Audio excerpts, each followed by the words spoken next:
Good morning and welcome to Coffee with Coffee with Ken. Ken. Here we go. Good morning, Good good morning. morning. Good morning. And please welcome my special guest again 2 weeks in a row, Dr. April Brown, my beloved wife, and Chris Osmore, Hello. Mr. Hello. Video, all the other wonderful things you do. You make a good cup of coffee too, by the Oh, way. thank you. I'm telling you.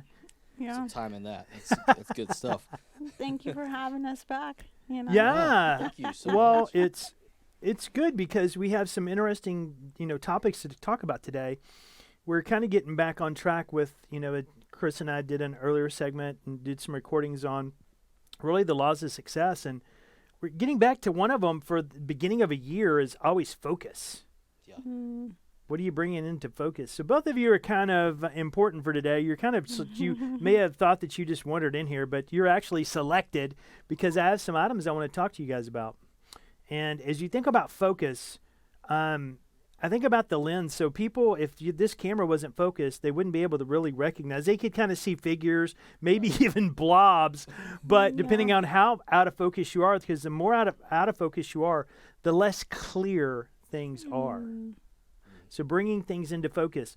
And both of you have had to have some things this year that you've had to bring into focus. Yes. And Chris, and doing some of the things that I'll have you talk about with kind of even how we're presenting the company and the transition of things, and it's required a lot of focus and attention on details, right? Very much. And for you, Dr. Brown, it's really getting some new things in place for coaches and coaching and for yourself to reach to the next level. And I thought it would probably be good since she's been spending most of the nights here recently up till about 4 a.m. doing her work, really focused on completing a task. And that's what I call focus. So why don't you talk to us a little bit about focus, what focus means to you? So, focus means to me that you're really giving all of your attention to what you're working on at that time. So you're not getting distracted by the other things that aren't the most important for that thing or task. So right now I have a season where I'm really immersing myself in something to get myself better, and something that I had actually not ever wanted to do. I have tried many times to hire this out. Like so many times, and it's kind of one of those things that I said I would never do, but then really realizing that I need to learn this anyway. Even if I did like hire it out or outsource it, thank you, then I still need to know it because it is such an integral part of what I do. And so so I have just been immersing myself in that for the last 10 weeks, I guess. It was right before Thanksgiving. It was. You did. So I feel like it's a whole nother college level, like training stuff. And I already have my doctorate stuff. I've already been through all that. And, but I'm really focused on it. And even during that season, I know that it's for a season. We can do like sprints for a season. Like the problem is when we're doing that all as a pattern or a habit.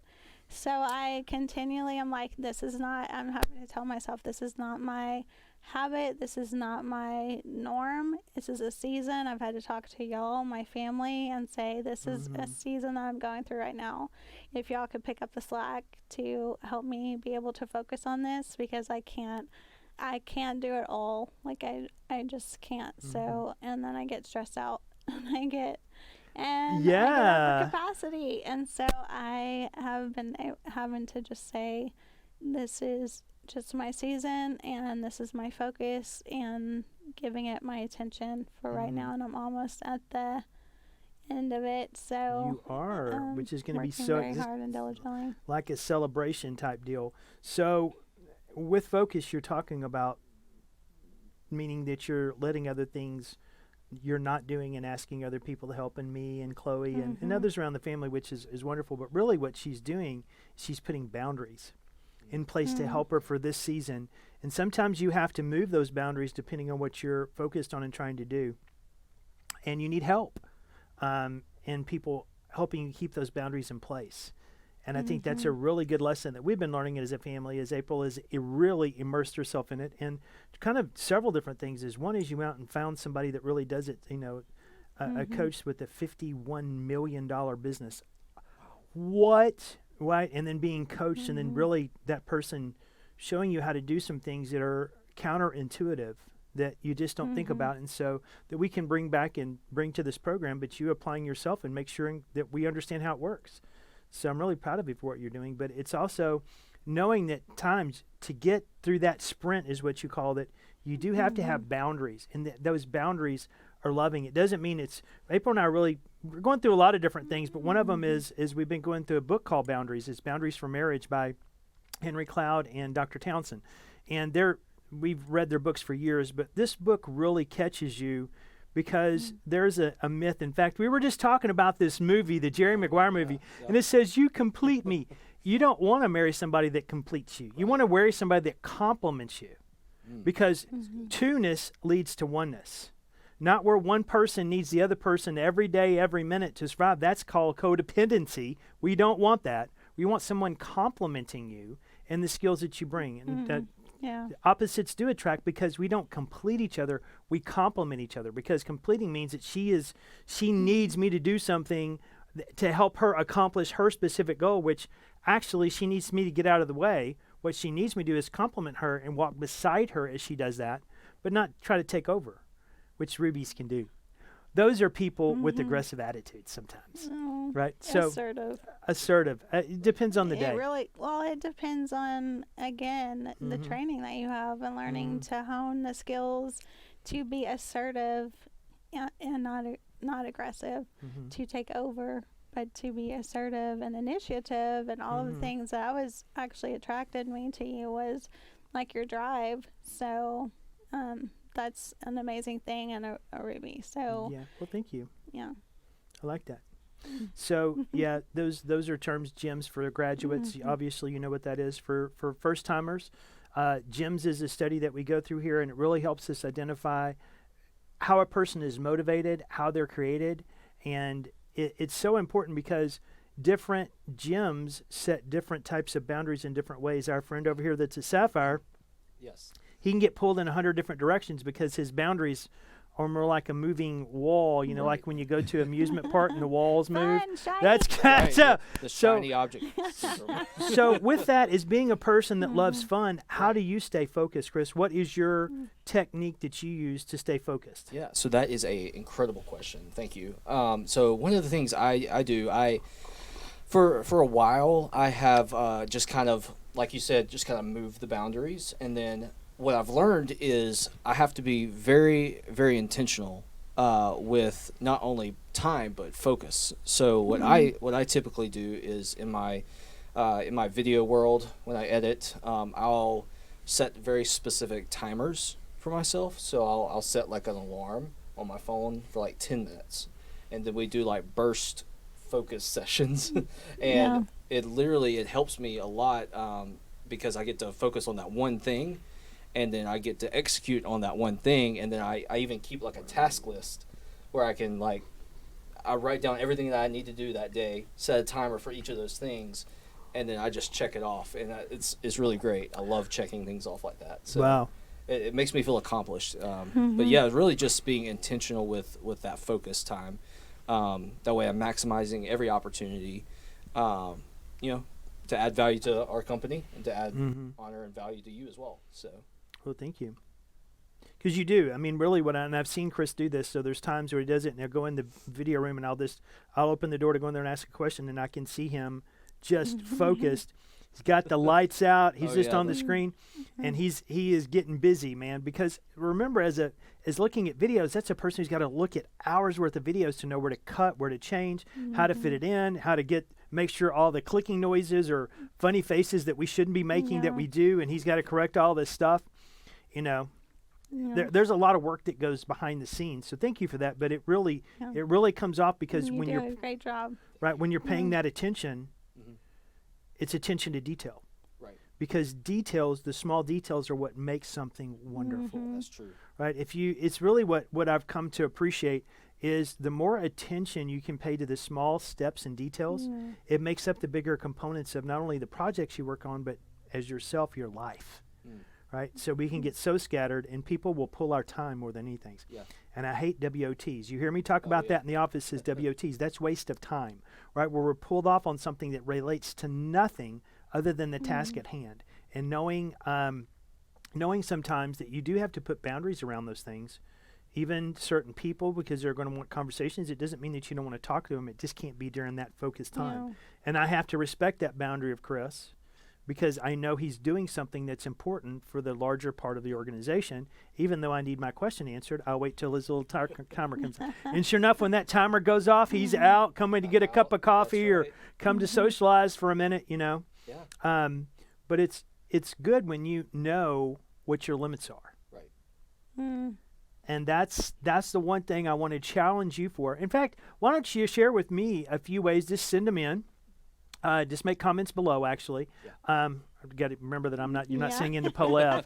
Don't send into Polev, right? Type it in on Facebook. Yeah, that's going to go on the blooper reel right there. I already know what you're going to do. Oh, you that know it. You that know it. blooper reel was hilarious, by the way. That's a whole other conversation. So much fun with You that. can go down, scroll down, and see it on our Yes. page. Oh my gosh, it was hilarious. But give me some comments of things that you're doing that help you stay focused. I want to know, and I'm actually going to read and I'm going to comment back to you.